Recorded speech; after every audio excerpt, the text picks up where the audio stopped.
సుగ్రీవ, వాలి వెళ్ళిన దారి ఇంకా మూసివేయబడలేదు. నస సంకుచిత పంథ. వాలి చనిపోయి ఏ దారిలో వెళ్ళాడో ఆ దారి ఇంకా తెరవబడే ఉంది. కాబట్టి నీవు చేసిన ప్రతిజ్ఞను నీవు పాలించు. అనవసరంగా వాలి దారిని అనుసరించకు. మెత్తగానే చెప్పాడు కదా. మెత్తగానే చెప్పాడా, గట్టిగా చెప్పాడా? మాటలు మెత్తగా ఉన్నాయి, భావం చాలా గట్టిగా ఉంది కదా. అంటే నీవు కూడా వాలిలా తప్పు చేసి స్వర్గానికి పోకురా నాన్న, మాట నిలబెట్టుకో.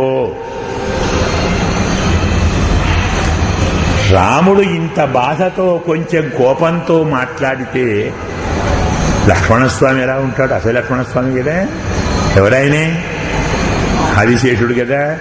ఒక్కసారి బుస కొట్టాడు. చూస్తాను సుగ్రీవుని సంగతి అన్నాడు.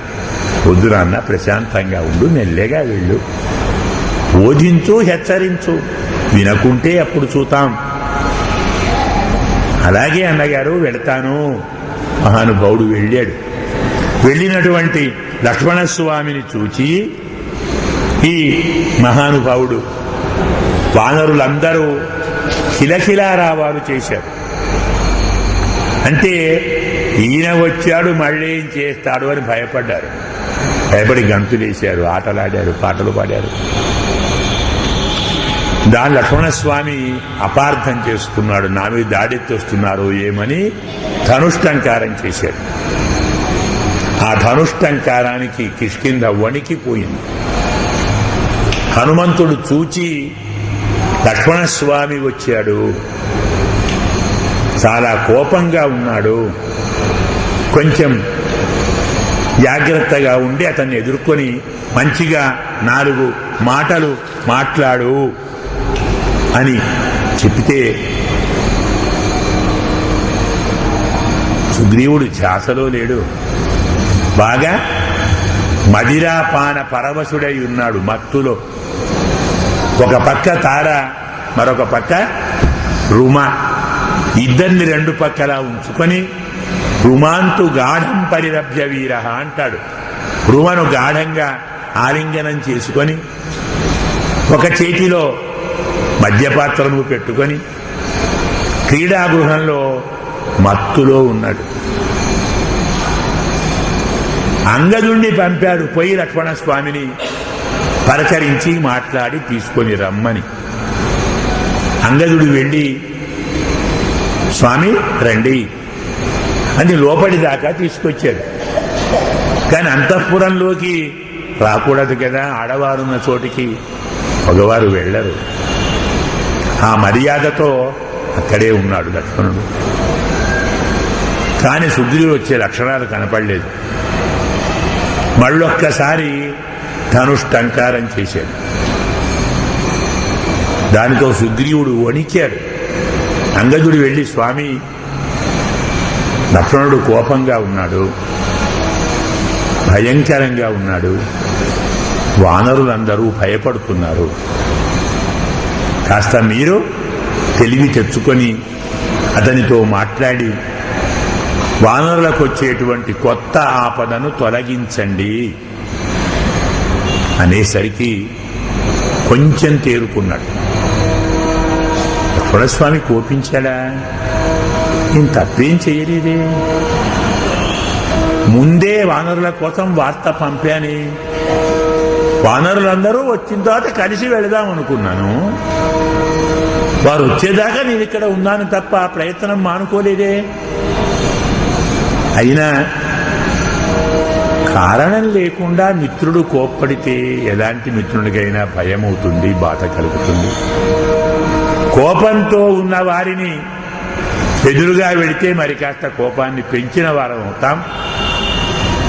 కోపాన్ని తగ్గించేవారు ఎదురుగా వెళ్ళి కోపాన్ని తగ్గిస్తే అప్పుడు నేను వెళతాను. తారా, నీవే సమర్థురాలవు, వెళ్ళి లక్ష్మణస్వామిని శాంతింపచేయి అని తారను పంపాడు. తార సుగ్రీవుని దగ్గర ఎలా ఉందో అలాగే వెళ్ళింది.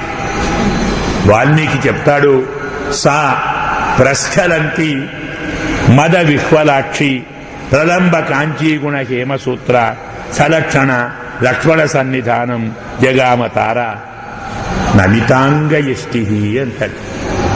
సుగ్రీవునితో కలిసి మదిరాపానము చేసి ఉంది, అన్ని భోగములు అతనితో కలిసి అనుభవిస్తూ ఉంది.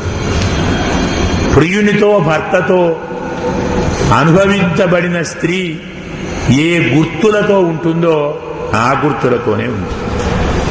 న్యాయంగా అలాంటి గుర్తులు ఉన్నవారు మరొకరి ముందుకు రావాలంటే కాస్త ముందు జాగ్రత్త పడతారు కదా.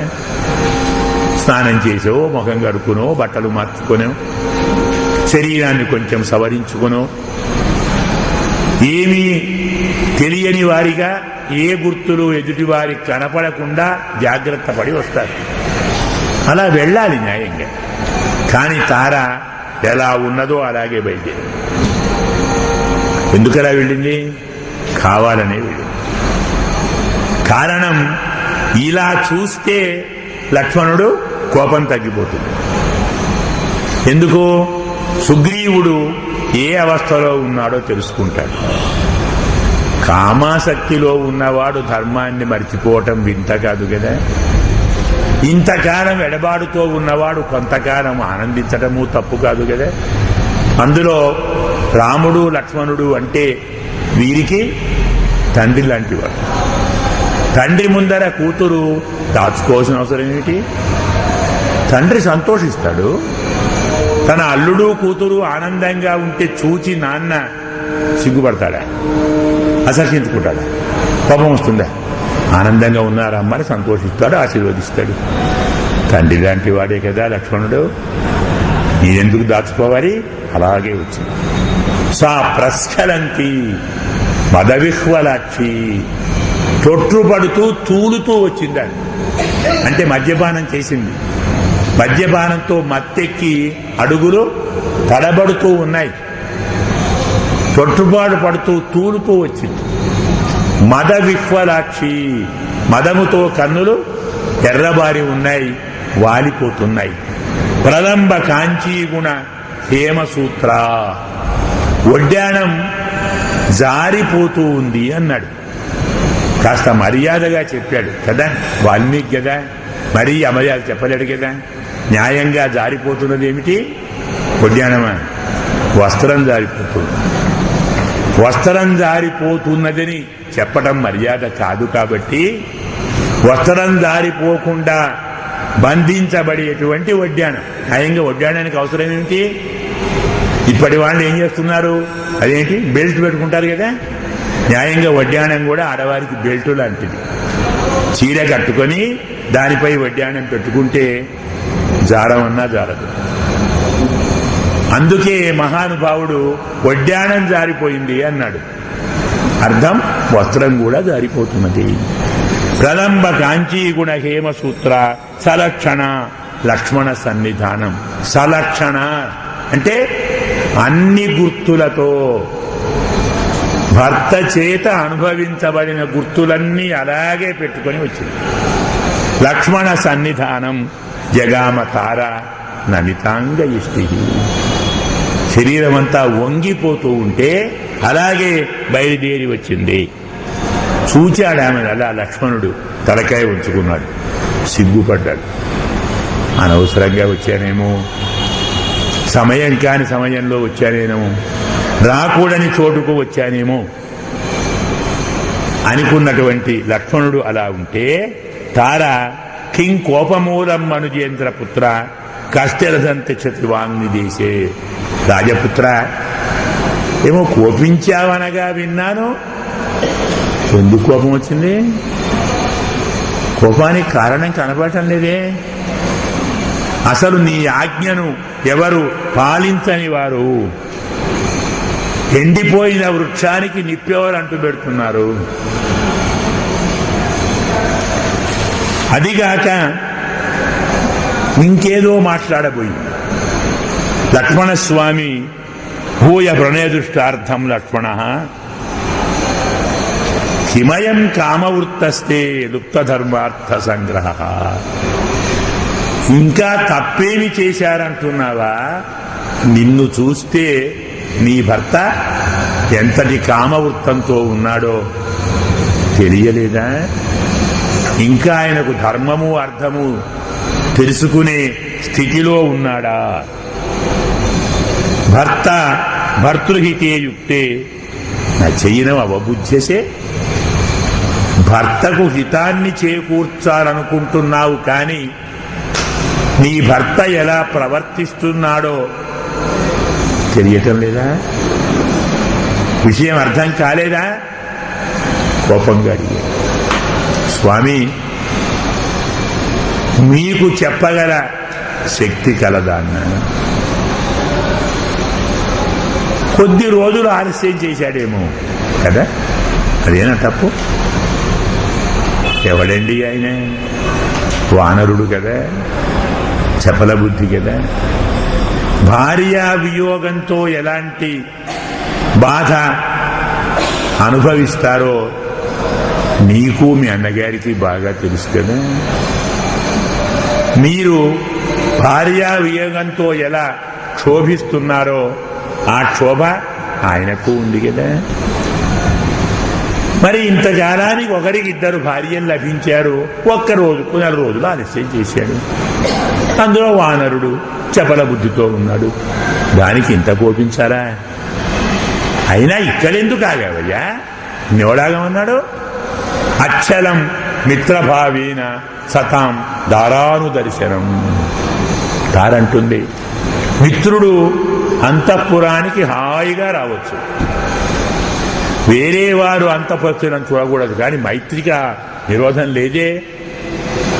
మిత్రభావంతో ఉన్నవారు అంతఃపుర స్త్రీలను దర్శించవచ్చు, చూడొచ్చు. మీరు ఆగవలసిన పనే లేదు, హాయిగా రండి, నేను తీసుకొని పోతాను. అతని కోపాన్ని తప్పించి అతన్ని తీసుకొని వెళ్ళింది. లక్ష్మణస్వామి తీసుకొని తార రాగానే సుగ్రీవుడు మదాన్ని, అలసకను, ఆయాసాన్ని అన్నీ వదిలిపెట్టి మెళ్ళో ఉన్న మాలను తెంచి బయట పరేసి లేచి స్వామికి స్వాగతం చెప్పాడు. లక్ష్మణుడు తాను అనవలసిన మాటలు వినిపించాడు సుగ్రీవుడికి. ఇలా చెప్పాడయ్యా మా అన్నగారు, వాలిపోయిన మార్గం మూసివేయబడలేదు, మాట నిలుపుకో నాన్న, వాలి దారి అనుసరించకు, కృతజ్ఞుడిగా వ్యవహరించకు, మైత్రీ ధర్మాన్ని రక్షించు. ఇలా చాలా చాలా మాట్లాడితే తార, లక్ష్మణ, మిత్రుణ్ణి అలా నిందించకూడదు, అతను కృతజ్ఞుడు కాదు, ధర్మాన్ని మరిచిపోయినవాడు కాదు, ముందే ఏర్పాటు చేశాడు, వానరుల కోసం పంపాడు, వారందరూ వచ్చిన వెంటనే బయలుదేరి రావాలనుకుంటున్నాడు, వారి రాక కోసం ఎదురు చూస్తున్నాడు తప్ప మిత్రధర్మాన్ని మరిచిపోలేదు.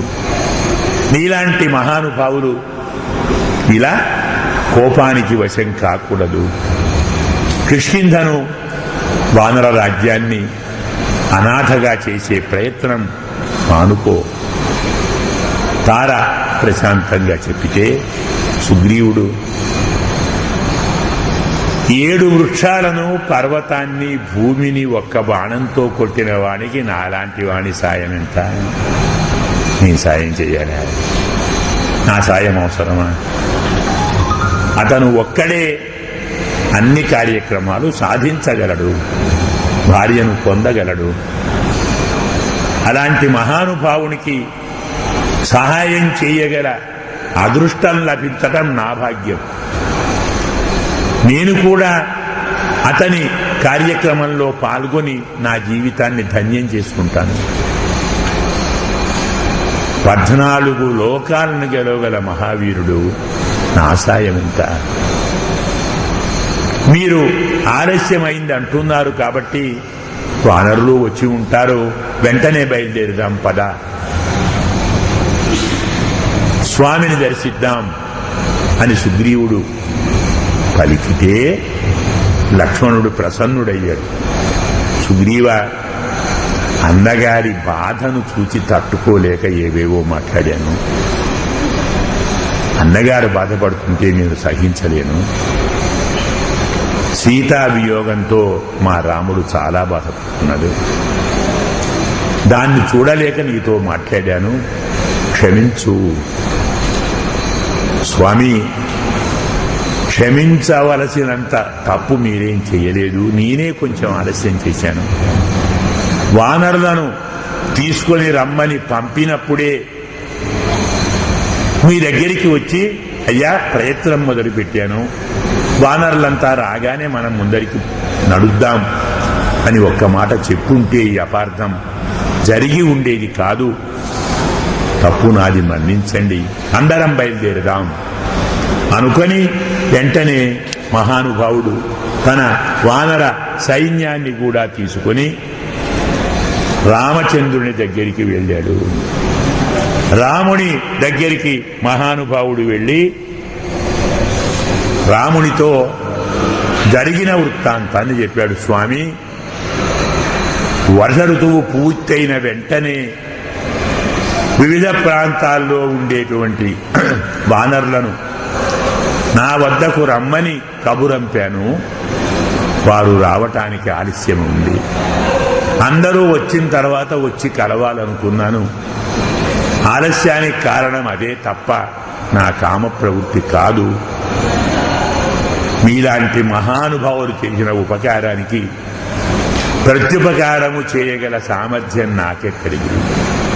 నేను మీ సేవకుణ్ణి, మీ దాసుణ్ణి. మీరు ఏమి ఆజ్ఞాపిస్తే అలా వ్యవహరిస్తాను. ఏమి ఆజ్ఞో చెప్పండి అంటే రాముడు, ఇంకా నీవు చేసిన ఉపకారాన్ని మరచిపోలేదు కాబట్టి యోగ్యుడవే అన్నాడు. ఎందుకంటే గోఘ్నే చైవ సురాపేచ తదా పానీయ దూషకే నిష్కృతి విద్యతే వీర కృతజ్ఞే నాస్తి నిష్కృతి.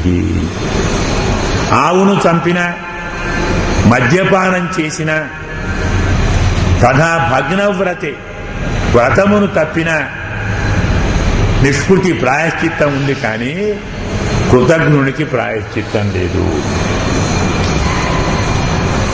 శ్లోకం బాగా గుర్తుంచుకోవాలి, కూడా అనుసంధానం చేసుకోవాలి. గోహత్యకు ప్రాయశ్చిత్తం ఉంది, సురాపానానికి ప్రాయశ్చిత్తం ఉంది, వ్రతం తప్పిన వాడికి ప్రాయశ్చిత్తం ఉంది, కృతజ్ఞునికి మాత్రం ప్రాయశ్చిత్తం లేదు.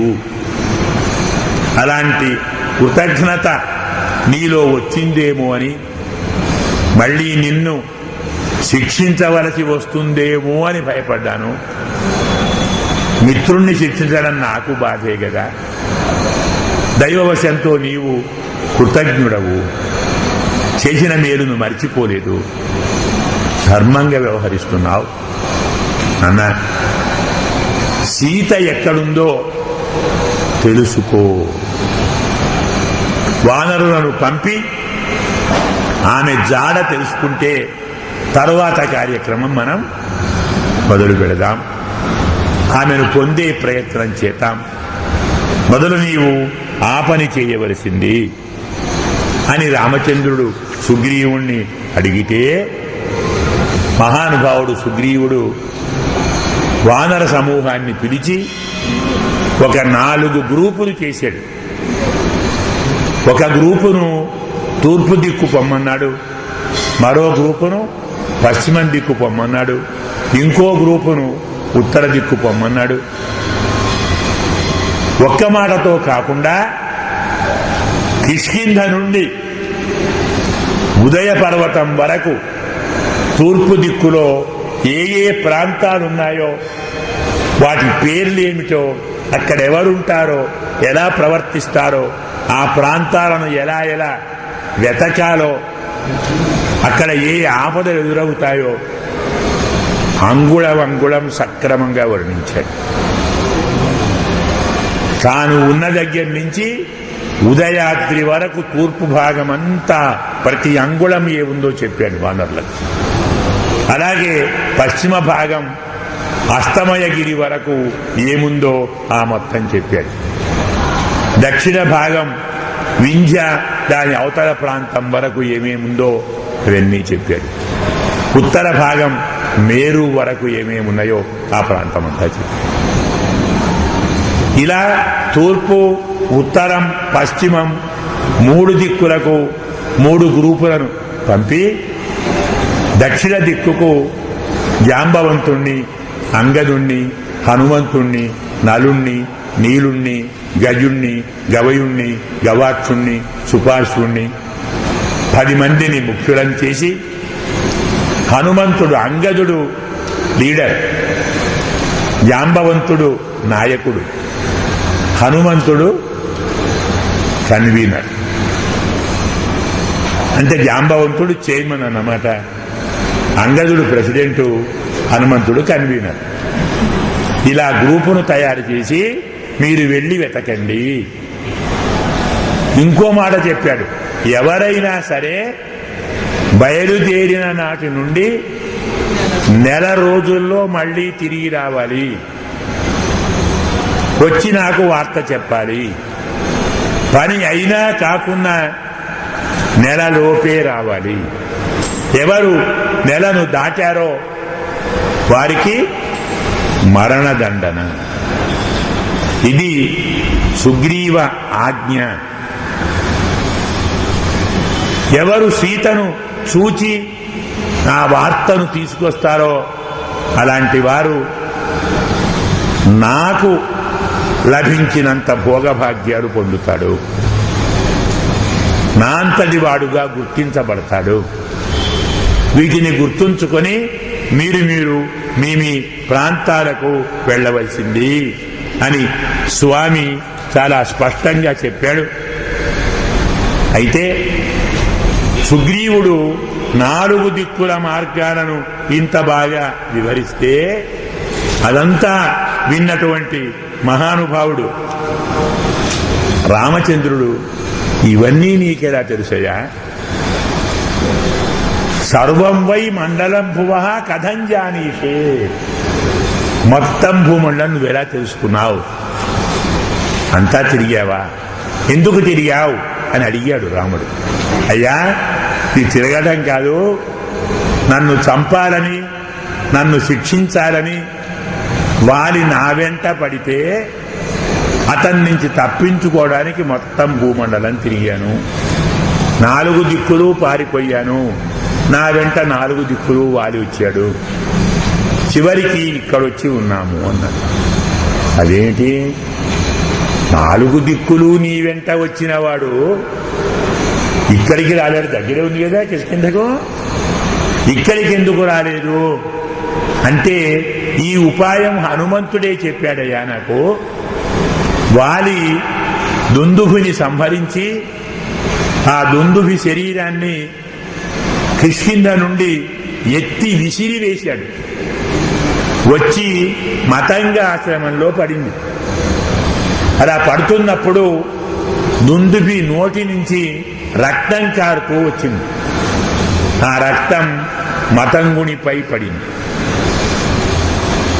ఆశ్రమాన్ని రక్తంతో ఎవరు అపవిత్రం చేశారో అని చూచాడు. ఇది వాలి యొక్క గర్వము అని ఈనాటి నుంచి వాలి ఈ పరిసర ప్రాంతాలకు వస్తే శిరస్సు 100 రక్కలై చస్తాడు. వారే కాదు, అతనికి సంబంధించిన వారు, అతని మిత్రులు, అతన్ని ఆశ్రయించిన వారు ఈ ప్రాంతానికి రాకూడదు, వెళ్ళిపోయి చెప్పండి అని శిష్యులకు చెప్పాడు. శిష్యులు వారికి చెప్పారు. ఆ భయంతో వారి ఈ ప్రాంతానికి రాడు. ఈ మాట నాకు హనుమంతుడు చెప్పాడు. అప్పటికి నేను ఇక్కడ సురక్షితంగా ఉన్నాను. ఇది ఇక్కడ ఉండటానికి కారణం, భూమండలమంతా తెలవటానికి కారణం అని చెప్తే అదంతా విన్న రాముడు సుగ్రీవుణ్ణి జాగ్రత్తగా చూచాడు. ప్రతి వ్యక్తికి, ప్రతి లీడర్కు సుగ్రీవుడు చెప్తున్నాడు, ఫలానా దిక్కుకు వెళ్ళు, ఫలానా వెతుకు, ఫలానా వెతుకు. అందరినీ తలో దిక్కుకు పంపుతూ హనుమంతుణ్ణి మాత్రం దక్షిణ దిక్కు పొమ్మని చెప్పాడు. దానికి అంగదుడు జాంబవంతుడు లీడర్ అని చెప్పాడు. దక్షిణ దిక్కు రావణాసురుడు సీతను తీసుకొని పోయారని అందరూ చెప్పారు. సీత ఏ దిక్కుకు వెళ్ళినట్టు తెలుసో ఆ దిక్కుకు హనుమంతుణ్ణి, జాంబవంతుణ్ణి, అంగదుణ్ణి పంపటంలో ఏదో విశేషమే ఉంది. అంటే సుగ్రీవుడికి తక్కిన వారందరికంటే హనుమంతుని మీదే ఎక్కువ నమ్మకం ఉంది. రాజనీతిలో రాజుకు ఏ సేవకుడు ఎక్కువ విశ్వాస పాత్రుడో వాడు తప్పకుండా కార్యం సాధిస్తాడు. అతని సామర్థ్యం కంటే ప్రభువు విశ్వాసం ఎక్కువ పనిచేస్తుంది. హనుమంతుణ్ణి సుగ్రీవుడు పంపే ప్రయత్నం చేయటంలో, చెప్పే మాటలలో సుగ్రీవుడికి హనుమంతుని మీద పరిపూర్ణ విశ్వాసం ఉన్నట్టు తెలిసిపోయింది. కాబట్టి తప్పకుండా హనుమంతుడు కార్యం సాధిస్తాడు. హనుమంతుడికే సీత కనబడుతుంది రాముడు తెలుసుకున్నాడు. మరి హనుమంతుడు వెళితే, సీతమ్మను చూస్తే, ఆమెతో మాట్లాడాలంటే, నేను రాముడి దగ్గర నుంచి వచ్చాను, రాముడు నన్ను పంపాడని చెప్పితే ఆమె నమ్మద్దు. కాస్త ఎందుకైనా మంచిది ఏదో గుర్తిద్దాం అనుకొని రాముడు తన ముద్రిక అంటే అంగుళీయకం అంటే ఉంగరం దాన్ని హనుమంతునికి ఇచ్చాడు. నాన్న, సీతమ్మ కనబడితే ఆనవాలుగా ఈ ఉంగరం చూపెట్టుకో, నిన్ను నమ్ముతుంది. కార్యము సాధించుకొనిరా, నువ్వే సాధిస్తావని నీ ప్రభువు చెప్తున్నాడు అని రామచంద్రుడు కూడా విశ్వాసం ప్రకటించారు. ఇలా అందరూ మహానుభావులు అందరూ బయలుదేరారు. 3 దిక్కులకు వెళ్లిన వారు సుగ్రీవుడు చెప్పిన రీతిలో నెలలో తిరిగి వచ్చారు. సీతమ్మ కనపడలేదని చెప్పేశారు వార్త. సులభం కదా, పని కాని వారు తొందరగా వస్తారు కదా. అనుకున్న టైంకి వచ్చారు. అందరూ దొరకలేదు అని చెప్పారు. ఇలా వెళ్ళిన వారు సీతమ్మ కనపడలేదు అని చెప్పితే పాపం రాముడు బాధపడ్డాడు, విలపించాడు. సుగ్రీవుడు అంటాడు, స్వామి బాధపడకండి, 3 దిక్కుల వారే వచ్చారు, 4వ దిక్కు వారు రాలేదు. ఏ దిక్కు సీతమ్మను తీసుకొని రావణాసురుడు వెళ్ళాడో ఆ దిక్కుకు పోయిన వారు రాలేదు. అంటే వారే సీతమ్మను చూసి వస్తారు. దక్షిణ దిక్కు కదా, అక్కడికి హనుమంతుడు, జాంబవంతుడు, అంగదుడు వెళ్ళారు. వారు పని చేసుకొని వస్తారు, మీరు దిగులు పడకండి. దిశంతు యామేవ గతాతు సీత తామాత్తిత వాయుసుతో హనుమాన్. చాలా స్పష్టంగా చెప్తున్నాడు సుగ్రీవుడు. ఏమిటి? దిశంతు యామేవ గతాతు సీత. సీత ఏ దిక్కుకు వెళ్ళిందో అదే దిక్కుకు హనుమంతుడు కూడా వెళ్ళాడు. కాబట్టి తప్పకుండా వారు పని చేసుకొని వస్తారు. హనుమంతుడు వచ్చేంత వరకు మీరు ధైర్యంగా ఉండండి, విలపించకండి అని సుగ్రీవుడు ఓదార్చారు. ఇలా బయలుదేరినటువంటి మహానుభావులు దక్షిణ దిక్కు వెతకడం మొదలుపెట్టారు. అంగుళం అంగుళం వెతుకుతున్నారు. చెట్టును, పుట్టను, పొదను, ఆకును, గుహను. ఎక్కడేదైనా చప్పుడు కాగానే గుహలోకి వెళ్ళటం. ఎవడో కనబడితే వీడు రావణాసురుడా చంపేయండి అనటం. ప్రతివాడు రావణాసురుడే వాళ్ళకి. ప్రతి చోట సీత ఇక్కడ ఉందేమో అనుమానం. ఇలా అడుగడుగు వెతుకుతుంటే దొరకలేదు. నెల అయిపోయింది, ఎక్కడున్నారో తెలియదు. వెనక్కు పోదామా మరి దొరకలేదని. కానీ ఇప్పటికీ సుగ్రీవుడు చెప్పిన దక్షిణ దిక్కంతా పూర్తి కాలేదు.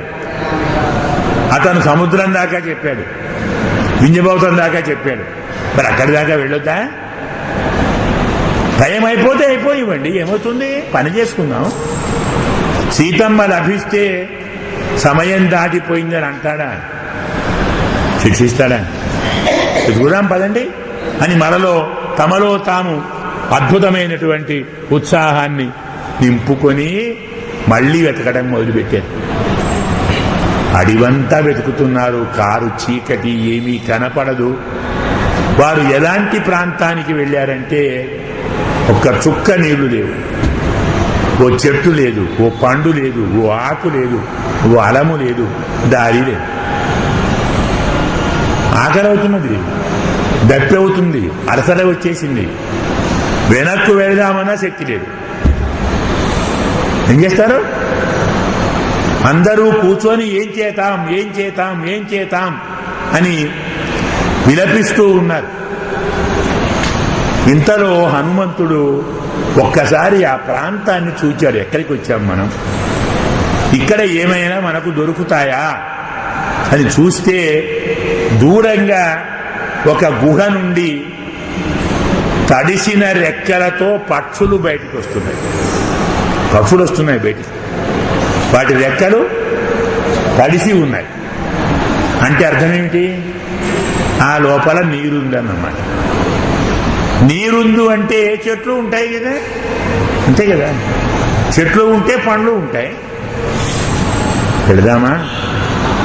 జలాద్రాహ చక్రవాకాశ్చ సంతిష్టంతే దిశ అంటాడు హనుమంతుడు. నీరు తడిసినటువంటి చక్రవాక పక్షులు బయటకు వస్తున్నాయి. వెళదామా? వెళదాం. అందరూ బయలుదేరి వెళ్ళారు. గుహలోకి అడుగు పెడితే కటిక చీకటి దారి కనబడితే ఒట్టు, ఏమీ లేదు, ఏం కనబడటం లేదు. ఎలా మరి? పక్షులు వచ్చాయి కదా బయటికి, అంటే ఇంకా లోపలికి పోవాలేమో, ఎలాగూ కనబడటం లేదు.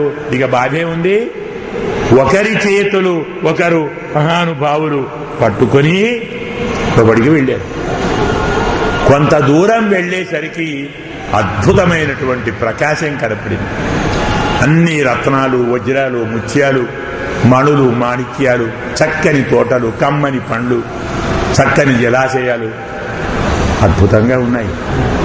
ఒక్కసారి ప్రాణం లేచొచ్చింది. ఆకలితో ఉన్నవారు చెట్ల మీదికి ఉరికి పండ్లు తిందామని దుమికారు.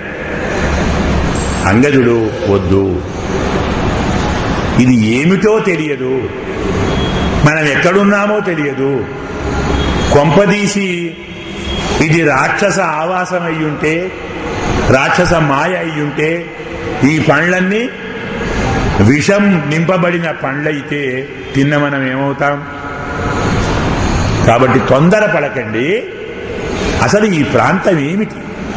ఇది ఎవరిది? ఎందుకు ఇలా ఉంది? కనుక్కుందాం, చూద్దాం, తెలుసుకుందాం. యజమానులు కనబడితే అనుమతి తీసుకుందాం, వారి ఆజ్ఞతో తిందాం. ఇంతకాలం ఆగారు, కొంత క్షణాలు ఆగలేరా అని హనుమంతుడు, అంగదుడు వారిని వారించాడు. వారి మాటలు వినవస్తున్నటువంటి సమయంలో ఒక యోగిని మహానుభావురాలు అక్కడ ప్రత్యక్షమైంది. ఎవరు మీరు? ఎందుకు ఇలా వచ్చారు? ఈ గుహలోకి వచ్చిన వారు మళ్లీ ప్రాణాలతో తిరిగి వెళ్లరు.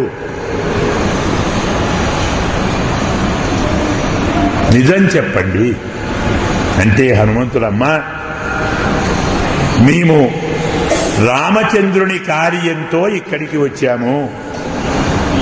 దశరథ మహారాజు గారి పుత్రుడు రామచంద్రుడు, భార్య సీత, తమ్ముడు లక్ష్మణుడు కైక యొక్క ప్రేరణతో అరణ్యానికి వచ్చారు. అరణ్యంలో రాక్షసులతో విరోధం పెట్టుకున్నందువల్ల రాక్షసులు రాముని భార్యను హరించారు. రాముడు సుగ్రీవునితో మైత్రి చేసుకొని వారిని వధించి సుగ్రీవుణ్ణి రాజును చేశాడు. మేము అతని పరివారము. సీతమ్మను వెతుక్కుంటూ వచ్చాము. ఆకలి దప్పులతో అలమటిస్తున్నాము. పక్షులు ఇక్కడి నుంచి రావటం చూచి ఇక్కడికి వచ్చాము. ఆహారం కోరి వచ్చాము, నీరు కోరి వచ్చాము. ఇన్ని కనబడుతున్నాయి. ఇంత నిర్జన ప్రాంతంలో నీవెవరు తల్లి? ఎందుకు ఇలా ఉన్నావు? ఈ వనాన్ని ఎందుకు కాపాడుతున్నావు? మమ్మల్ని ఎందుకు భయపెడుతున్నావు?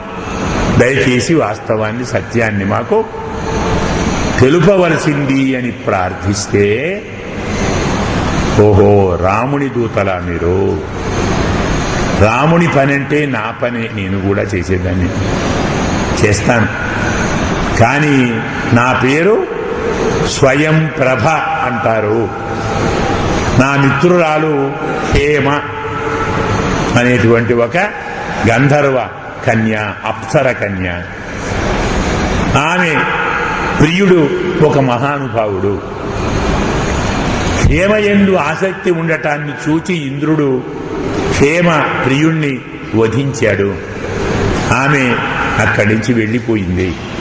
వెళ్ళిపోతూ తన ప్రాంతాన్ని నాకు అప్పగించి రక్షించమని వెళ్ళింది. ఇక్కడికి ఎవ్వరూ రాలేరు, వస్తే ప్రాణాలతో పోలేరు. కానీ మీరు రాముని దూతలు అంటున్నారు కదా, ఆకలితో ఉన్నామంటున్నారు కదా, మీకేం కావాలో తినండి, నీళ్లు తాగండి, విశ్రమించండి, దాని తరువాత అప్పుడు మాట్లాడుదాం. స్వయం ప్రభ అనుమతి ఇచ్చినది. ఆమె యొక్క అనుమతిని తీసుకున్నటువంటి మహానుభావుడు హనుమంతుడు, జాంబవంతుడు, అంగదుడు, వీరందరూ హాయిగా కమ్మని తీయని పండు తిన్నారు, చక్కని నీరు తాగారు, సేదదీరారు, విశ్రమించారు. తల్లి నీ దయతో మేమందరం ప్రాణాలను నిలుపుకున్నాం. కానీ అయినా మాకు ప్రాణాలుంటాయన్న నమ్మకం లేదు. ఎందుకంటే సుగ్రీవుని ఆజ్ఞ ప్రకారం నెల దాటిపోయింది. నెల తర్వాత వెళితే వాడు చంపుతాడు. కనీసం సీతమ్మ జాడ తెలిస్తే కొంత దయ చూపుతాడేమో. ఎలాగూ టైం దాటిపోయింది కాబట్టి ఎంత ఆలస్యమైనా ఒకటే కదా, నెలైనా 2 నెలలైనా ఒకటే కదా. సీతమ్మను చూచే దారి మాకు చెప్పు, మమ్ములను ఈ గుహ నుండి బయటికి చేర్చు. నీవే అన్నావు ప్రాణాలతో బయటికి పోలేరని. అదే నిజమైతే పొయ్యి సుగ్రీవుడి చావటం కంటే ఈ చావు నయం కదా, చంపు. లేదు దయ ఉంటే రాముడికి సాయం చేయాలనుకుంటే బయటికి చేర్చు. హనుమంతుడు చాలా జాగ్రత్తగా మాట్లాడాడు. స్వయం ప్రభ జాలిపడి దయ తెలిసి, రాముని కార్యమంటే యత్ రామస్య కార్యం తత్ తదస్మాకం భవిష్యతి అంటుంది స్వయం ప్రభ. ఏది రాముని పనో అది మా పనే. మీరు రాముడి దూతలు అంటున్నారు కాబట్టి మిమ్మల్ని బయటికి చేరుస్తాను. కానీ మీరు కనులు తెరచి ఉంటే బయటికి వెళ్ళలేరు. అందరూ కళ్ళు మూసుకోండి, బయట ఉంటారు. స్వయం ప్రభ ఆ మాట చెప్తే మహానుభావులు అందరూ కనులు మూసుకున్నారు. కనులు మూసుకున్న వెంటనే అందరూ బయటకు వచ్చారు. స్వయంలో బయటకు వచ్చేసారు. అయ్యా మీరంతా బయటకు వచ్చారు, కనులు తెరచి చూడండి. దక్షిణ దిక్కు అన్నారు కదా, సముద్రము అన్నారు కదా, సముద్రం ఒడ్డున చేర్చాను. అది సముద్రం, అది వింధ్య పర్వతం. చాలా చూడండి, వెతకండి, విజయాన్ని పొందండి. నేను ఆశీర్వదిస్తున్నానని స్వయం ప్రభ వారిని ఆశీర్వదించి వెళ్ళిపోయింది. అక్కడ చూస్తే అగాధం అంతా సముద్రం ఏం కనబడుతుంది వీళ్ళకి, ఏదెతకాలి. చూస్తే 3 నెలలో 4 నెలలో అయిపోయినట్టుంది. వెనక్కు వెళ్ళలేము, ముందు వెళ్ళలేము, ఏం గతి. ప్రాణాల మీద ఆశ లేదు. సుగ్రీవుడు బ్రతకనివ్వడు. మిమ్ములను బ్రతకనిస్తాడేమో కానీ నన్ను అసలు బ్రతకనివ్వడు అంగదుడు అంటున్నాడు. ఎందుకంటే నేను మరి అన్నగారి కొడుకును కదా. ఆయన తరువాత మళ్ళీ ఆయన స్థానాన్ని పొందగల ఛాన్స్ ఉన్నవాడిని నేనే. నా అడ్డు తొలగించుకోవటానికి చంపాలనే చూస్తాడు. ఏ సాకు దొరికితే చాలనుకుంటాడు. ఇది మంచి సాకు, చంపిపరుస్తాడు. కాబట్టి నేను మాత్రం తిరిగి కిష్కింధకు వెళ్ళను. మీరు కావాలంటే వెళ్ళండి. మీకు సుగ్రీవుని పైన, సుగ్రీవుడికి మీ పైన వేరే ఎలాంటి విరోధము లేదు కదా. హాయిగా వెళ్ళవచ్చు. క్షమాపణ చెప్పుకుంటే మన్నిస్తాడు. మీరందరూ వెళ్ళండి, నేను ఇక్కడే ప్రాయోపవేశం చేస్తాను, ఇక్కడే నేను మరణిస్తాను. ఇలా చాలా చాలా మాటలు మాట్లాడాడు. హనుమంతుడు ఇవన్నీ విన్నాడు. అమ్మ బాబోయ్, సుగ్రీవుని బుర్రలో చాలా ఆలోచనలున్నాయి అని అంగదుడు అంటున్నాడు. న్యాయంగా ఈ ఆలోచనలు ఎవరికి ఉన్నాయి? అంగదునికి ఉన్నాయి.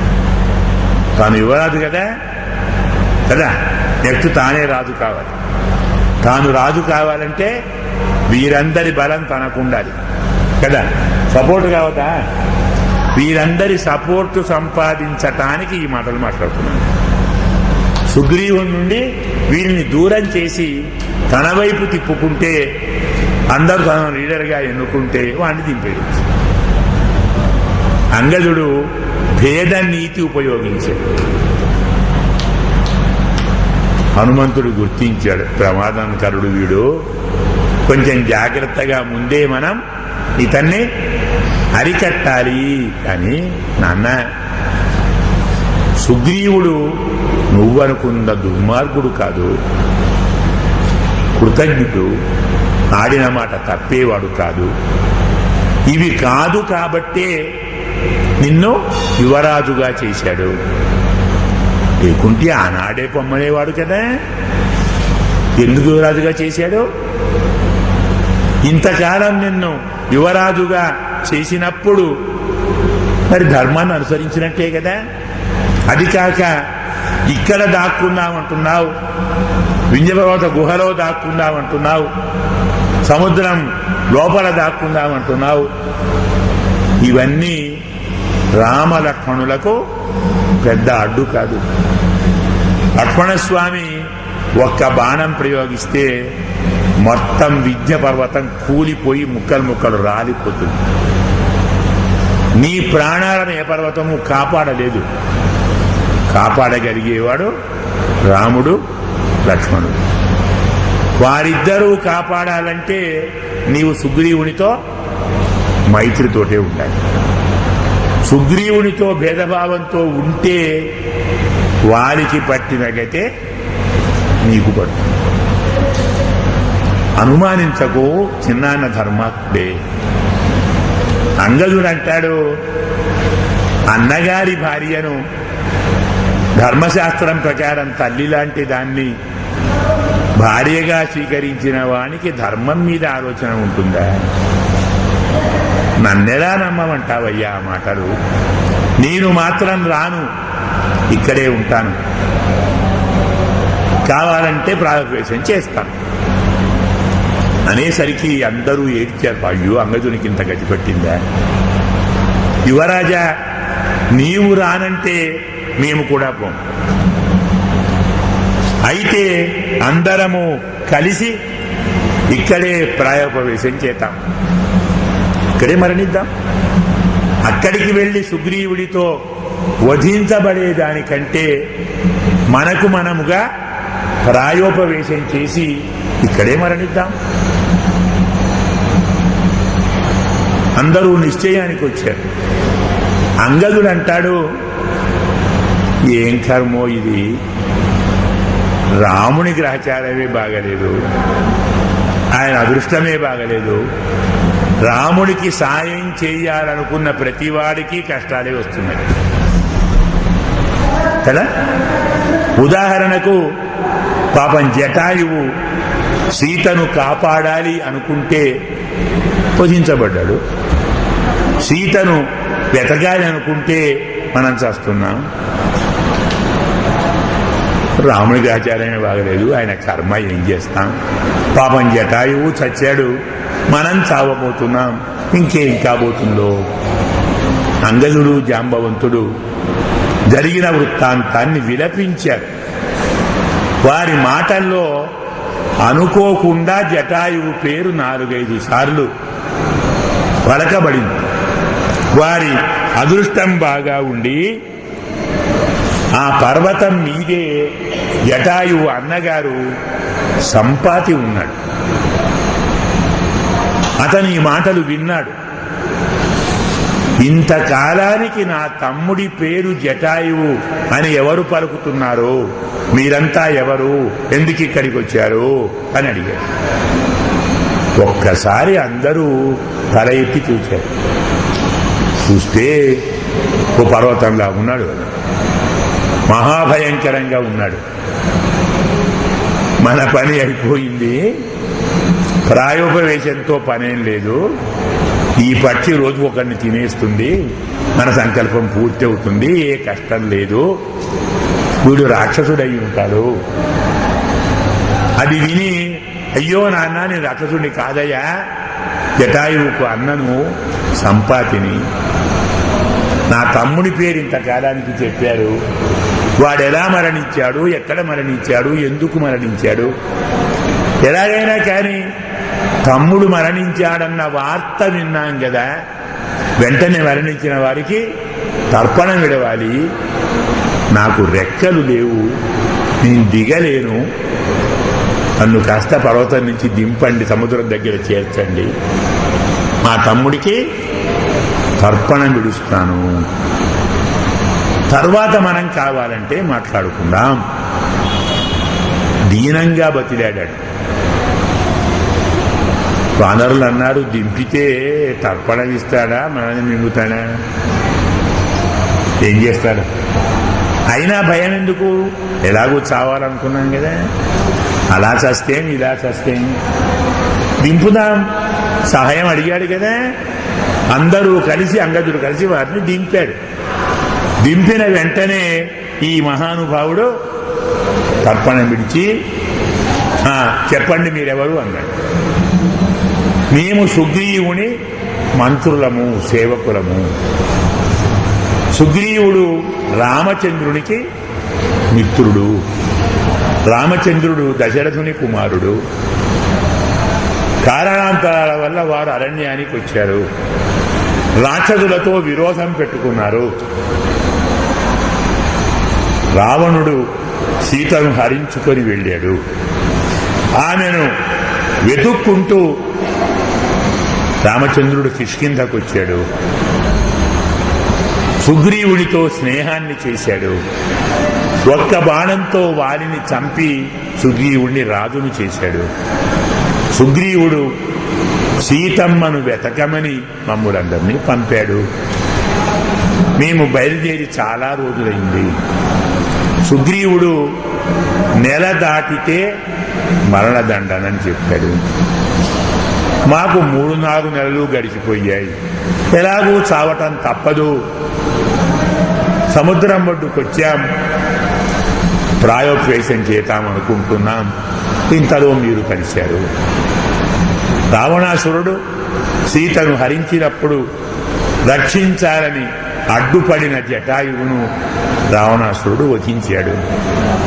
ఇది జటాయు వధ వృత్తాంతము. హనుమంతుడు, అంగదుడు మొత్తం చెప్పారు.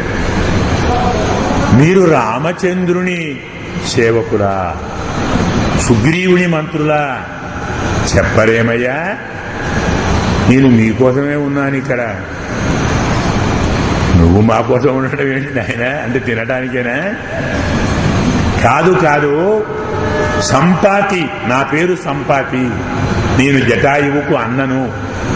మేమిద్దరం యవ్వనంలో ఉన్నప్పుడు మాకు ఎంత రెక్కల బలం ఉంటుందో తెలుసుకుందామని సూర్య భగవానుడితో పోటీ పడి మేము కూడా సంచారం మొదలుపెట్టాం.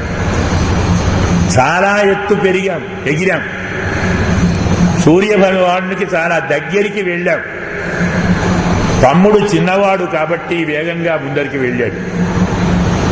సూర్యభగవాను వేడికి తట్టుకోలేక హాహాకారాలు చేశాడు. అయ్యో తమ్ముడు బాధపడుతున్నాడే అని నేను పైకి ఎగిరి నా రెక్కలతో తమ్ముణ్ణి కప్పాను. అతను వేగంగా ఎటో వెళ్ళాడు. నా రెక్కలు కాస్త సూర్యుని వేడికి కాలిపోయాయి. రెక్కలు కాలిపోయిన నేను వింధ్య పర్వతం ఇక్కడ పడ్డాను.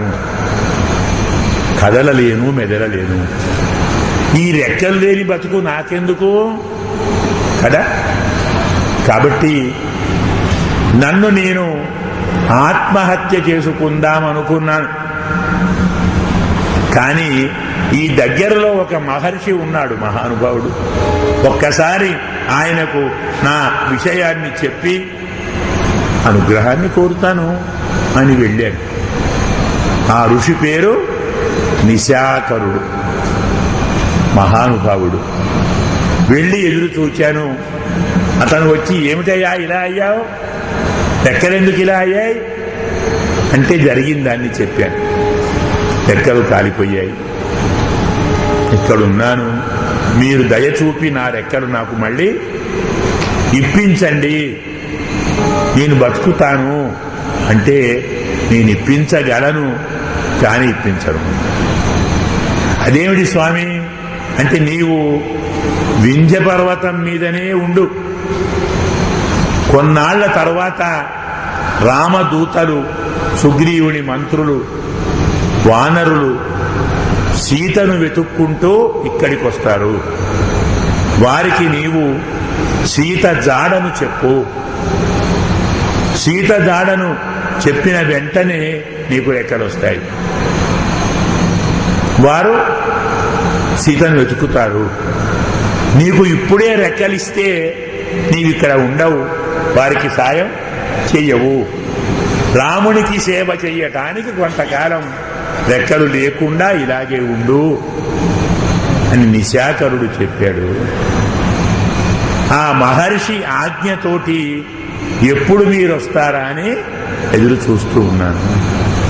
ఇంతకాలానికి మీరు వచ్చారు. ఋషివాక్యం అబద్ధం కాదు. నేను ఇక్కడ ఉన్నప్పుడు నా కుమారుడు రోజు నాకు పొద్దున్నే వెళ్ళి ఆహారం తీసుకొని వచ్చేవాడు. పొద్దున, మధ్యాహ్నం, సాయంత్రం.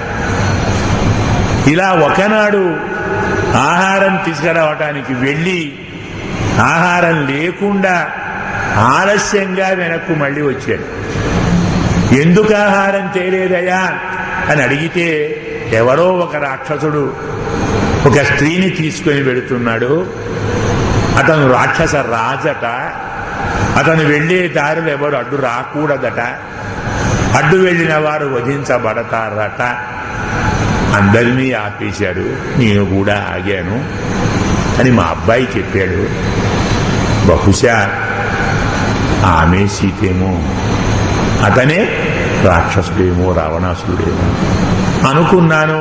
అయినా నాకెందుకు లేని ఊరుకున్నాను. ఇప్పుడు మీరు వచ్చారు కదా, ఆమె సీత. ఇప్పుడు నాకు శక్తి చాలా వచ్చేసింది. నేను గ్రద్దను కాబట్టి చాలా దూరం చూస్తాను. ఇక్కడి నుంచి లంకను కూడా చూడగలను. సముద్రానికి 100 యోజనాల దూరంలో నేను లంక ఉండటాన్ని చూచాను.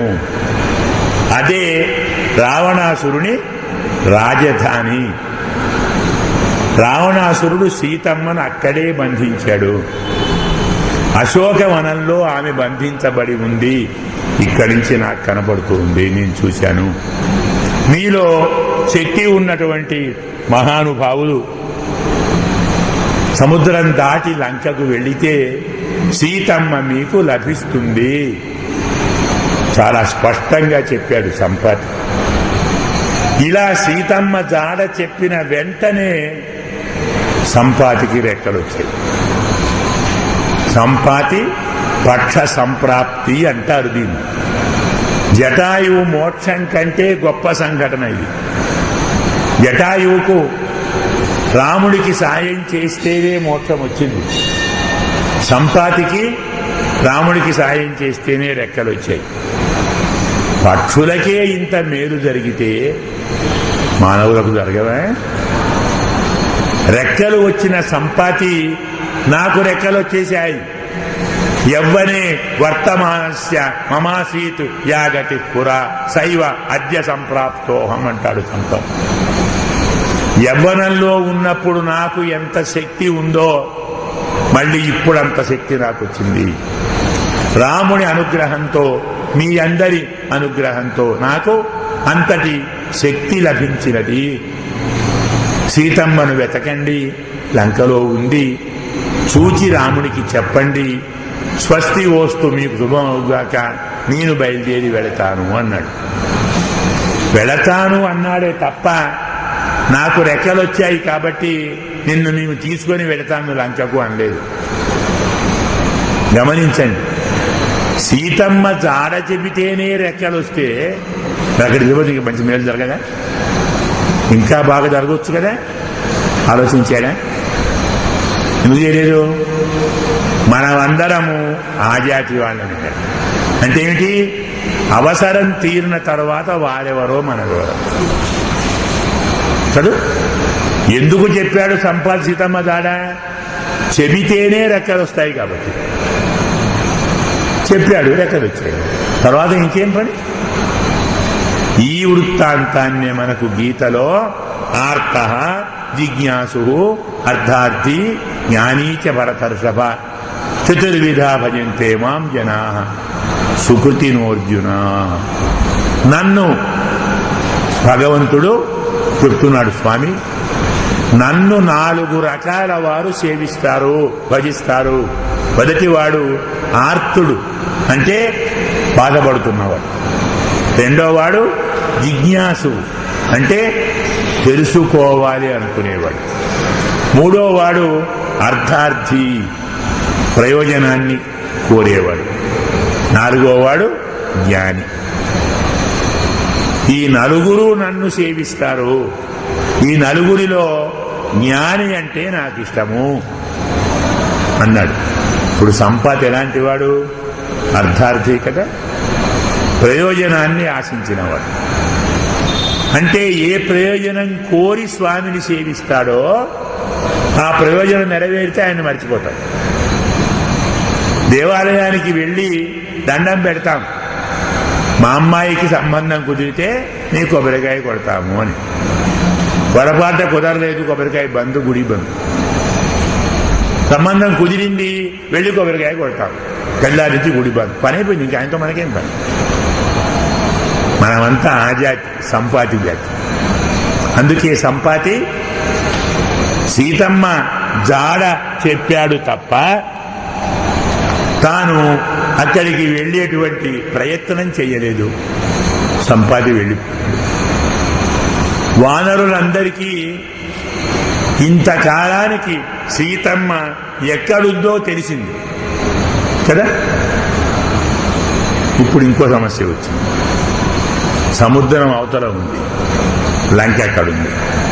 సముద్రం 100 యోజనాల దూరం ఉంది. ఎవరు వెళ్ళాలి? 100 యోజనాల సముద్రాన్ని ఎవరు దాటాలి? ఎవరు లంకకు చేరాలి? ఎవరు సీతమ్మను చూడాలి? ఎలా మనందరం బతకాలి? ఇంత పెద్ద ఆపద నుండి మనందరినీ కాపాడేవారెవరు? ఇదేమి అయ్యే పనేం కాదు. మళ్లీ మొదటికి వచ్చింది, మనందరం ప్రాయోపవేశం చేతాం. జాంబవంతుడు అలా కాదు. ఏదైనా మార్గం ఉంటుంది, జాగ్రత్తగా ఆలోచించి దొరకదా మార్గం? ప్రయత్నం చేతాం. 100 యోజనాలు ఉందన్నారు కదా, మనం ఇందరం ఉన్నాం కదా. ఇందరిలో ఎవరైనా ఒకడు 100 యోజనాలు దాటగలవాడు ఉన్నాడా? ఆలోచిద్దాం. దీనికి ముందు ఒక్కొక్కరు క్యూలో నిలబడండి, మీ శక్తి ఎంతో చెప్పండి. నువ్వు ఎందూరం వెళ్ళగలవు? నువ్వెందుకు వెళ్ళగలవు, నువ్వెందుకు వెళ్ళగలవు చెప్పండి. ఇలా చెప్పుకుంటూ పోతే ఎవడన్నా అందులో అంతా వెళ్ళగలడేమో చూద్దాం, వాడితో పని చేయిద్దాం.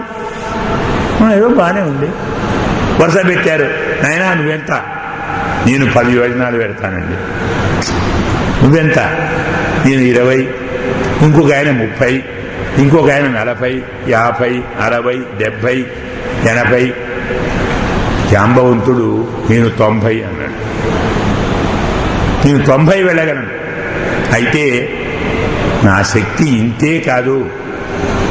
ఒకప్పుడు వామనావతారంలో వామనుడు త్రివిక్రముడై తన పాదంతో 3 లోకాలు ఆక్రమించినప్పుడు స్వామి విజయాన్ని తప్పెద పట్టుకొని పాదం చుట్టూ 28 సార్లు తిరిగి చాటింపు చేశాను. అంటే 3 లోకాలను 25 సార్లు తిరిగాను. అది నా అసలు బలం. మరి ఇప్పటికీ 32 యుగాలు అయిపోయాయి. చాలా వృద్ధుణ్ణి అయ్యాను.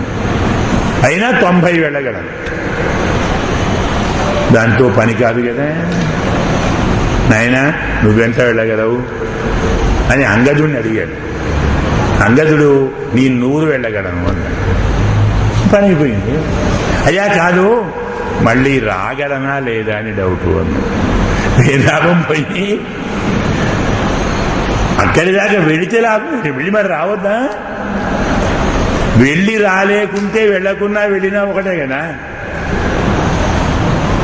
అయినా అంగద, నీవు మాకు చీఫ్ లీడరు. నాయకులు పని చేయకూడదు, చేయించాలి. స్వామి కళత్రవతు రక్ష్య అంటాడు. యజమాని భార్యను ఎంత జాగ్రత్తగా కాపాడుకోవాలో అంత జాగ్రత్తగా నాయకుడిని కాపాడుకోవాలి. అది ధర్మం. నీవు మాకు రాజు, మాకు నాయకుడవు, నిన్ను నేను కాపాడాలి. నీవు పని చేయకూడదు, మాతో చేయించాలి. నీకు శక్తి ఉన్నా నీవు వెళ్ళకూడదు. జాంబవంతుడు చెప్పాడు. బాగుందండి, నాకు శక్తి ఉన్నా వెళ్ళకూడదు, మీకెవరికి శక్తి లేదు. మళ్ళీ కదా బయటికి వచ్చేసింది. ప్రయత్నం చేస్తాను, ఇంకేముంది, తప్పదు, మనకు మరణం తప్పదు. మళ్ళీ డీలా పడ్డాడు. జాంబవంతుడు చూచి, అందరూ చెప్పారా? వచ్చిన వారందరూ మాట్లాడారా? ఇంకెవరన్నా మిగిలారా?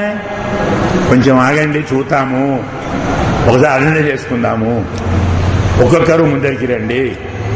ఇలా అందరినీ పిలిచి అర్థం చేసుకున్నారు. అందులో ఒక ఆయన కనపడలే. ఎవరాయనే? మన హీరో హనుమంతుడు కనపడలేదు. ఆయన ఎక్కడో దూరంగా కూర్చున్నాడు. ఏకాంతమాశ్రిత్య సుఖోపవిష్టం అంటాడు. ఒక్కడే హాయిగా కూర్చొని ఏదో మహానుభావుడు ఆలోచిస్తూ ఉన్నాడు. అలా ఆలోచిస్తున్న అతని దగ్గరికి, అతను అక్కడే ఉన్నాడు, అతను రాలేదు, అతను మాట్లాడలేదు. వాస్తవంగా ఈ కార్యాన్ని సాధించగలవాడు అతనే. నిజముగా చేయగలవాడు నేను ఆ పని చేస్తాను, ఈ పని చేస్తానని మనలాగా కబుర్లు చెప్పరు. చేసేవారు మాట్లాడరు కదా, మాట్లాడేవారు అంతే పరిస్థితి. అతను సాధించగలడు, అతనే సాధించగలడు. అయితే అతనికి అతని శక్తి తెలియదు. కాస్త మనం వెళ్ళి ఆయనను స్తోత్రం చేతాం, పదండి అని అందరూ అక్కడికి వెళ్ళారు. అనేక శతసాహస్రీం విషణ్ణాం హరివాహినీం జాంబవాన్ సముదీక్షైవం హనుమంతమధాబ్రవీ. ఇంతమంది వానర సైన్యం విషాదంతో ఉండటాన్ని చూచి జాంబవంతుడు హనుమంతుడితో అంటున్నాడు, వీరా వానరలోకస్య సర్వశాస్త్ర విదాంబర తూష్ణీం ఏకాంతమాశ్రిత్య హనుమన్ కిం నజల్పసి. నువ్వు మహావీరుడవయ్యా, ఒంటిగా ఒక్కడవు కూర్చొని మాట్లాడకుండా ఉన్నావేమిటి? ఇంత ఆపదలో అందరం ఉన్నాం. కార్యం ఎలా జరగాలో చూస్తూ ఉన్నాం. న్యాయంగా ఈ కార్యాన్ని సాధించగలవాడవు నీవే. నీ శక్తి నీకు తెలియదేమో. ఒక మహానుభావుడున్నాడు కేసరి అని, మీ నాన్నగారు. ఆయన భార్య అంజన. ఆమె న్యాయంగా గంధర్వ కన్య, అప్సరస స్త్రీ. ఈ మహానుభావురాలు కామరూపిణి, అంటే అనుకున్న రూపాన్ని ధరించగలదు. ఒకనాడు ఆమె మానవ రూపాన్ని ధరించి సాయంకాలం పూట పర్వత ప్రాంతంలో విహరిస్తూ ఉంది. అలా విహరిస్తున్నటువంటి ఆమె అలా ఉంటే పెద్ద గాలి వచ్చింది. గాలికి ఆమె వస్త్రం ఎగిరిపోయింది. వస్త్రము లేకుండా ఉన్న ఆమె సౌందర్యాన్ని వాయుదేవుడు చూచాడు. ఆమె సౌందర్యానికి మోహించి ఆమెను గట్టిగా కౌగిలించుకున్నాడు. ఆమె నేను పతివ్రతను, ఏకపత్ని వ్రతాన్ని ఎవ్వరు భంగం చేస్తున్నారో కాస్త కోపంగా అడిగింది. సుందరి, నేను నీకెలాంటి ఇబ్బంది కలిగించను, నీ పాతివ్రత్యాన్ని భంగం చేయను, మనస్సుతో నిన్ను పొందాను. ఒక్కసారి మనస్సుతోటే ఆలింగనం చేసుకున్నాను. నా దృష్టి, నా ఆలింగనం వ్యర్థం కాదు. నీకు నాలాంటి పుత్రుడు లభిస్తాడు. బలంలో, వేగంలో నా అంతటి వాడు కలుగుతాడు. నీవు ఆగ్రహించకు, ఆమోదించి అలాంటి వాడితో లోక కళ్యాణం చాలా జరుగుతుంది అని వాయుదేవుడు చెప్పాడు. అతని ఆజ్ఞ ప్రకారం నేను ఆ పర్వత గుహలో ఒక కుమారుణ్ణి ప్రసవించాను. కుమారుడు కలగగానే, అంటే నీవు, హనుమంతుడు చెప్తున్నాడు, జాంబవంతుడు, నీవు పుట్టిన వెంటనే ఉదయిస్తున్న సూర్య భగవానుణ్ణి చూచి పండు అనుకొని మహావేగంగా పైకి వెళ్ళావు. అతని దగ్గరికి వెళ్ళటాన్ని చూచి సూర్యునికి ఆపద కలుగుతుందేమో అని 3 లోకాలను రక్షించగల సామర్థ్యమున్న ఇంద్రుడు తన వజ్రాయుధంతో నిన్ను కొట్టాడు. ఆ వజ్రాయుధము దెబ్బ నీ దవడకు తగిలింది. అది కొంచెం వంగినది, అంతకుమించి ఏం కాలేదు. వజ్రాయుధపు దెబ్బతో కూడా మొక్కవో నీ దవడ కలవాడవు కాబట్టి నీకు ఆనాటి నుంచి హనుమాన్ అన్న పేరు వచ్చింది. హను అంటే దవడ, దీన్ని హనువు అంటారు. హనువు కలవాడు హనుమాన్. ఎలాంటి హనువు? గట్టి హనువు. ఎంత గట్టి హనువు? ఇంద్రుని వజ్రాయుధం కూడా ఏమీ చేయలేని హనువు. అయితే ఇంద్రుడు నిన్ను కొట్టడాన్ని చూచి మీ నాన్నగారికి కోపం వచ్చింది వాయుదేవుడికి. ఆ మహానుభావుడు హంగర్ స్ట్రైక్ మొదలుపెట్టాడు. గాలి వీచటం ఆపేశాడు, స్తంభించాడు గాలిని. లోకాల గతి ఏమిటి గాలి లేకుంటే? కదా, అందరూ సగం చచ్చారు. అప్పుడు బ్రహ్మ, ఇంద్రుడు ఇలాంటి వారందరూ వచ్చి మీ నాన్నగారిని ప్రార్థించారు. అతనికి ఏమీ కాలేదయ్యా, ఓ దవడ కొంచెం వంగినది, ప్రమాదం లేదు, అయినా వరమిస్తున్నాం. ఈనాటి నుంచి అతనికి ఏ ఆయుధాలతో మరణం లేదు. అనుకున్నప్పుడు మాత్రమే మరణిస్తాడు. అనుకున్న రూపాన్ని ధరిస్తాడు. అతన్ని ఓడించగల వీరులే లేరు. అతను సంకల్పించిన ప్రతి పని సాధించగలడు. ఇలా నీకు దేవతలందరూ తలా ఒక వరమిచ్చారు. అందులో ఒక మహర్షి నీకో శాపం కూడా ఇచ్చాడు. ఇంత శక్తి ఉన్నట్టు తెలిస్తే ఏం చేస్తావు అని. నిన్ను స్తోత్రం చేసేంత వరకు నీ శక్తి నీకు తెలియదు అన్నాడు. అందుకే ఇక్కడ కూర్చున్నావు.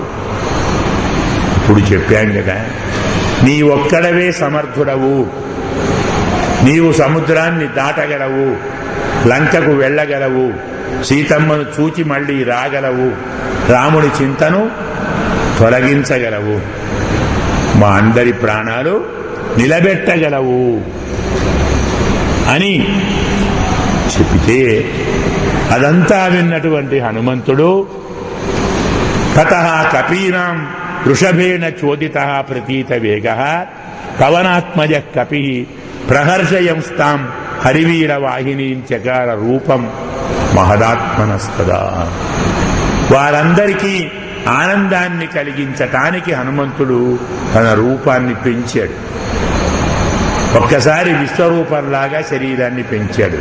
అంటే అర్థమేంటి? పని మొదలు పెట్టాను, నేను వెళతాను, కార్యక్రమాన్ని సాధిస్తాను.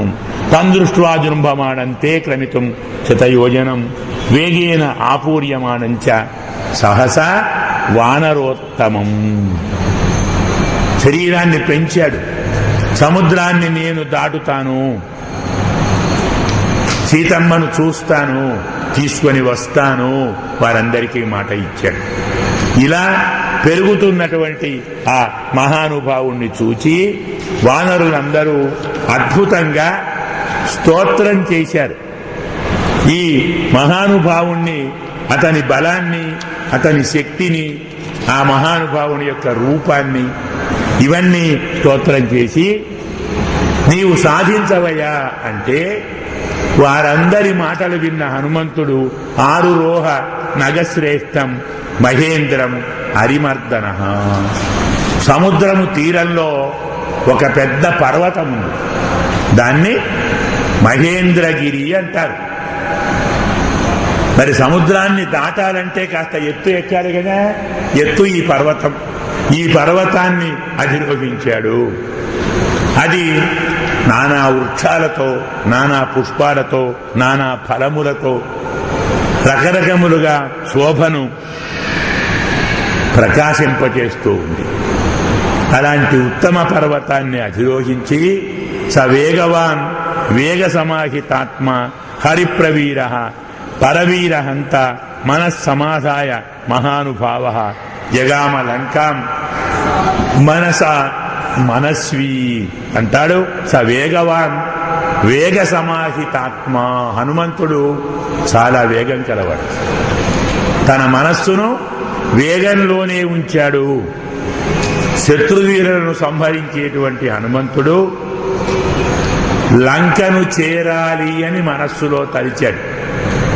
అందుకే జగామ లంకాం మనసా మహాత్మ. ముందు మనం ఒక చోటికి వెళ్ళాలంటే మన శరీరం కంటే ముందు అక్కడికి మనస్సు వెళ్ళాలి. అంటే అర్థం అక్కడ ఎలా ఉంటుంది ఆ ప్రాంతం, అక్కడ మనం ఎలా ప్రవర్తించాలి, ఎవరెవరు ఉంటారు, ఏమేమి చెయ్యాలి, ఇవన్నీ మొదలు ఊహించాలి కదా. హనుమంతుడు కూడా తన మనస్సుతో మొదలు లంకకు వెళ్ళాడు. అంటే లంక ఎలా ఉండి ఉంటుందో ఊహించాడు. లంకను చేరటానికి, సముద్రాన్ని దాటటానికి హనుమంతుడు సిద్ధపడ్డాడు, సంకల్పించాడు. ఈ రీతిలో మనం కిష్కింధాకాండను స్వామి అనుగ్రహంతో పూర్తి చేశాం. రేపు ఉదయం సుందరకాండ ప్రారంభమవుతుంది. హనుమంతుడు లంకకు వెళ్ళటం, సీతమ్మను వెతకటం, వచ్చి మళ్ళీ రాముడికి చెప్పడంతో సుందరకాండ ముగుస్తుంది. కాబట్టి సుందరకాండ రేపు ప్రారంభమవుతుంది. రేపు ఉదయం 9 గంటలకే ప్రారంభమవుతుంది. ఈ 9 గంటలకు సుందరకాండకు వస్తున్నాం కాబట్టి హనుమంతుణ్ణి స్మరించాలి. కాబట్టి రేపు ఒక్కసారి సరయూ స్నానం చేసి వద్దాం. అందరూ 6 గంటలకు సరయూ నది స్నానానికి వెళదాం. స్నానం చేసుకొని వచ్చి అనుష్ఠానం పూర్తి చేసుకొని బాలభోగాన్ని తీసుకొని 9 గంటలకు మొదలు పెడదాం. 12 అప్పేది రేపు, ఎల్లుండే, రేపే కదా, ఎల్లుండి 12, రేపు హాయిగా రేపు 9 నుంచి 12. రేపు సుందరకాండను పూర్తి చేసుకోగలిగితే సుందరకాండ కదా, కొంచెం జాగ్రత్తగా చెప్పుకుందాం. ఎల్లుండి యుద్ధకాండ పూర్తి అవుతుంది. అంటే మనకు గురువారం నాడు, మంగళవారం, బుధవారం యుద్ధకాండ అయిపోతుంది. గురువారం నాడు రామాయణ మహాయజ్ఞం, సీతారామ కళ్యాణం, శ్రీరామ పట్టాభిషేకం, తరువాత అందరము సరయులో అవభృత స్నానం, తీర్థప్రసాద స్వీకారంతో మన నవాన్నిక దీక్ష ముగుస్తుంది. శుక్రవారం ఎవరింటికి వారు ప్రయాణం అవుతారు. స్వస్తి ప్రజాభ్య పరిపాలయంతాం న్యాయేన మార్గేణ మహీం మహీషాః గోబ్రాహ్మణేభ్యః శుభమస్తు నిత్యం. లోకాః సమస్తాః సుఖినో భవంతు. కాలే వర్షతు పర్జన్యః పృథివీ సస్యశాలినీ. దేశోऽयं శోభరహితः బ్రాహ్మణాः సంతు నిర్భయాः. కావేరీ వర్ధతాం కాలే కాలే వర్షతు వాసవః. శ్రీరంగనాథో జయతు శ్రీరంగశ్రీశ్చ వర్ధతాం. జై శ్రీరామ్, జై జై శ్రీరామ్, జై జై జై శ్రీరామ్, జై శ్రీమన్నారాయణ. అస్మత్ గురుభ్యో నమః. ఎల్లుండి కదా.